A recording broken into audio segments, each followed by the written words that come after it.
Does everybody else have good sound?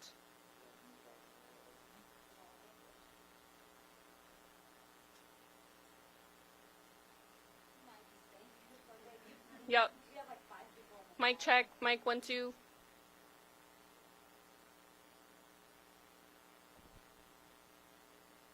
One, two, three, 3, 2, 1. Good. Yep. Is everybody else ready to go? All right. So, good afternoon. I'm Officer Mercedes Simons, and on behalf of the Cape Coral Police Department, I'd like to thank everyone for being here today. We often find ourselves asking everyone here during difficult times, particularly after officer-involved shootings. These are moments that weigh heavily on our community and on the men and women who serve and protect our community. But today we're here for a different reason, a reason that we all strive for every day. Recently, 2 of our Cape Coral police officers were faced with a life-threatening situation. We'll show you a video in a moment that demonstrates a situation that could have easily escalated into tragedy.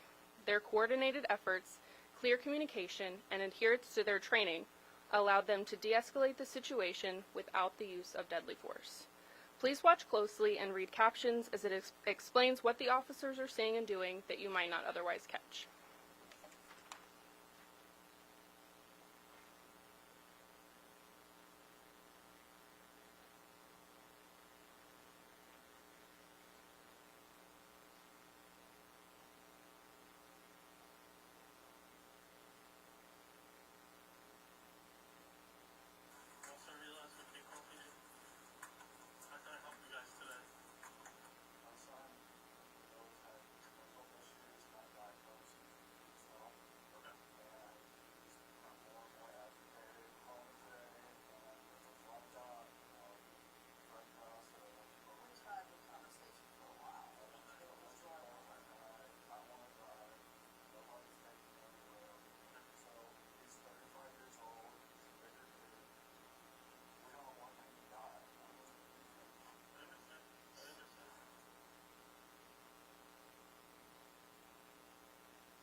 Drop the hatchet. Drop the hatchet. Please drop the hatchet. I'm gonna tase you, man.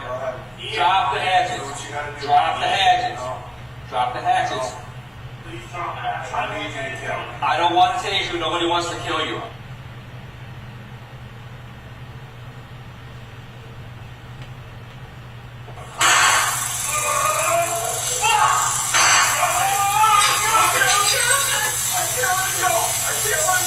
Let go. Turn it over. Turn over. Turn over. Put your hand behind your back.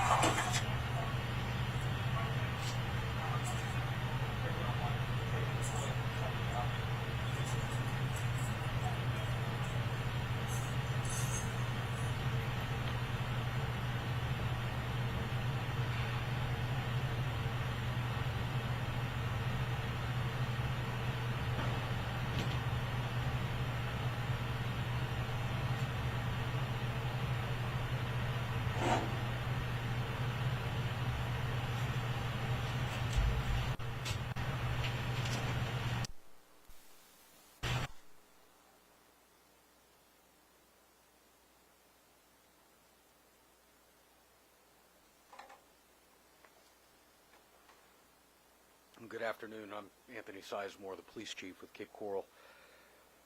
And it's a pretty shocking video. It's what our officers face and law enforcement officers across the country face. And I believe in the concept of involving components from the continuum of care, mental health workers, licensed social workers, etc. However, this is a police call for service all day long. With homicidal and suicidal threats, weapons, etc., law enforcement will always be an integral part of the equation, and that's an inescapable fact of life.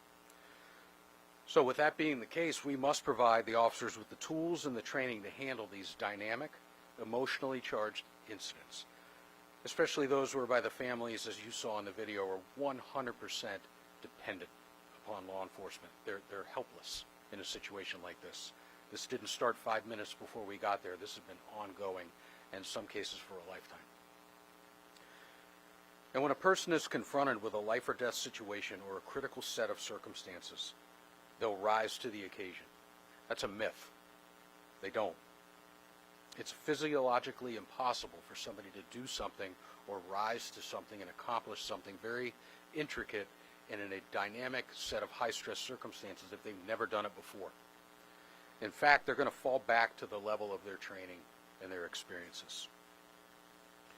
Almost 4 years of leading this agency, and one of the first acts I undertook was to lean in on de-escalation training. Actually provide those tools in the training so that successful outcomes like this are achieved. I believe that's what contemporary, forward-leaning law enforcement agencies do. It's what the American public expects, as they should. I couldn't be more proud of the two officers here, Officer Juan Aviles and Robert Hendershot. Their performance not only represented our agency, helped this family, saved a life to the highest distinction, but I believe that their actions and their tactics should serve as an example for law enforcement across this nation. This is what families desperately need during their most vulnerable moments, as you saw. So much have we leaned into this training that it's a part of our daily curriculum for new onboarding of officers, and as we go out your career and you evolve in your career, it's become a part of our culture. And to that end, we've created a new award at the Cape Coral Police Department called the Tactical De-Escalation Award. No longer are we just awarding what would have happened had we been confronted with gunfire or confronted with deadly force and reacted in kind. That's still in law enforcement. There's still a place for that. But I think it's equally as important that we celebrate and highlight the actions that our officers highlighted in this video. Officer Aviles and Hendershot are the first in our department to receive this distinguished award, and I was proud and honored to bestow this award on them earlier this morning. And with that, I'll answer any questions you may have about the incident, the award, or anything related to the field of mental health and police response. Yes, ma'am.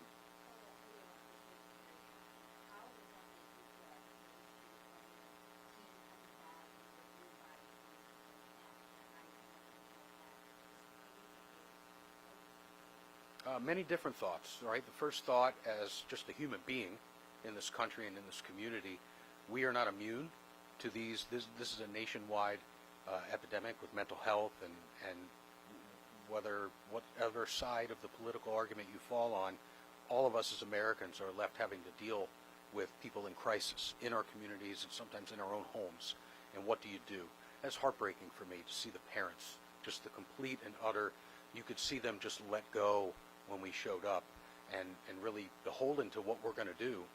And then as a police chief, we have to take over at that point. And I was very, very proud that not only 4 years ago when we really started to lean into it, like I said, everybody buys in. It has become a cultural fit for our department. The sanctity of life, putting tactics and de-escalation into action. It's not just a word. It's not a workshop or a brainstorm or a political statement. It's actions. And I was very proud that as an agency we've done that, and individually for these officers to do what they did and display the tactics and the action, and meeting with them today, it really hit home that this is working. This is what the American public and Southwest Florida in particular expect. When they call the police, They don't want the police to show up and then you have tragedy. I'm not saying that tragic endings or police-involved shootings are going to stop. Sadly, that's a decision made by the individuals involved, meaning the people in crisis.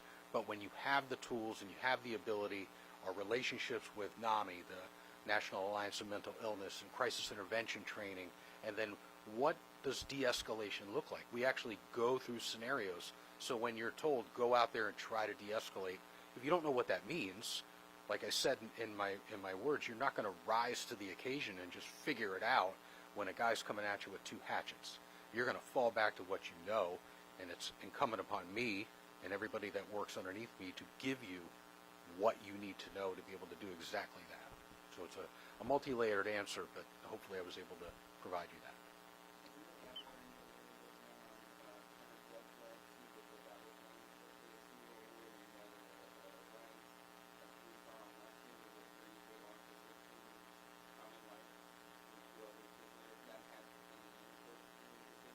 The first part is just when you talk about changing a culture of an organization, it's not just one component. It's not words, it's words, policy, action, training, and then positive reinforcement of what you're looking for. Like I said, I'm by no means critiquing officer-involved shootings. We've had them here. I've had several since I've been the chief where I've had to come up here and speak. But much like I'm here today, I can guarantee you that if this ended in an officer-involved shooting, I would be up here giving a press conference about it. Then why would I not give the same credence when we got a different outcome? And the same with the award. If you want to change behavior, you reinforce the behavior that you're looking for. But having said that, I'm not so naive as to think that officer-involved shootings will not continue to be a part of our country. It just is by the circumstances that we're presented with. But when you have an opportunity, when preparation meets opportunity, you have the chance for successful outcomes like this. And I skipped over you. It was very recent, within a month, a couple weeks. I don't have that exactly, but really I think that goes to the point that it could be anywhere in Cape Coral. It looked like a fairly nice home. It doesn't have to be a trailer or an apartment or a public housing home or a Section 8 voucher. It could be on any street in the 120 square miles that we have here.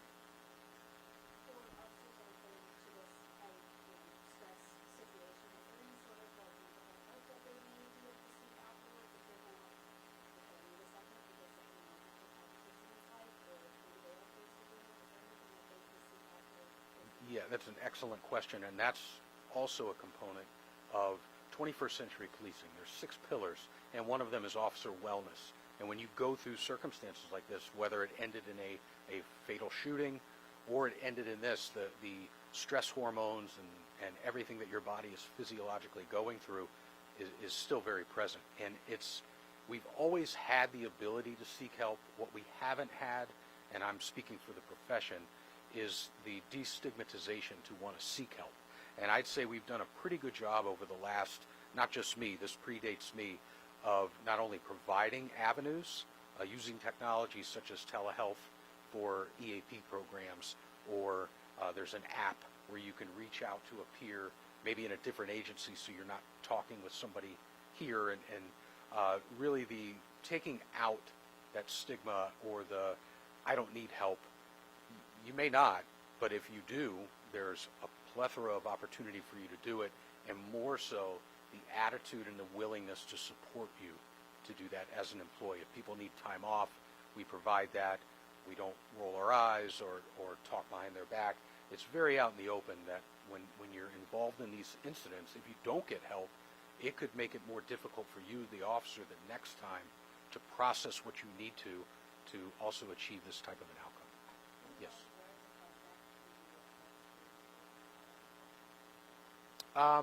He was taken immediately for medical care and then psychiatric care, and then for the privacy of the family and the patient. That's a plan that's worked out with his or her doctor. Sure. How often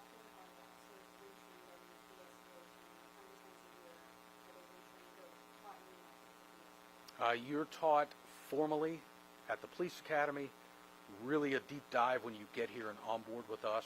It's part of formalized annual training, and there's informal discussion and informal, what a lot of people would consider formal. But for us, it's informal to keep those skills sharp. And there's also a lot of on-the-job training, because this, unfortunately, is not an anomaly. This happens quite a bit.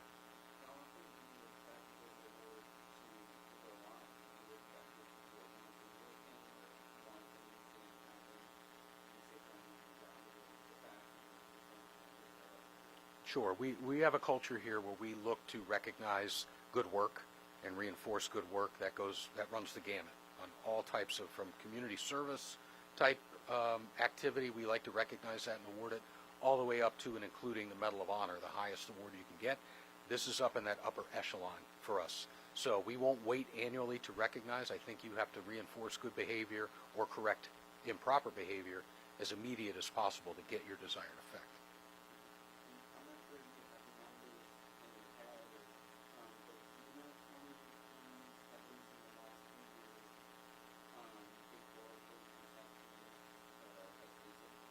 A taser? I don't have that number. I mean, we publish that information. It's available on our website in our annual report. Off the top of my head, gosh, I wouldn't want to give you the wrong information, and I could have the team provide that for you, but I don't have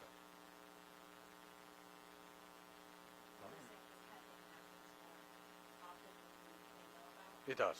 It does. And just the quality package that was put together by our public affairs team, it was shown to me. The award was on my calendar for probably a week, and I like to review who I'm meeting and what I'm awarding, because we discuss it in the beginning during the award nomination process, and then there's quite a few things on my plate. So this morning I wanted to look at it. Officer Simon said, the video that we did to really show what happened is done. I watched the video, and then the idea for where we are right here today was born from that.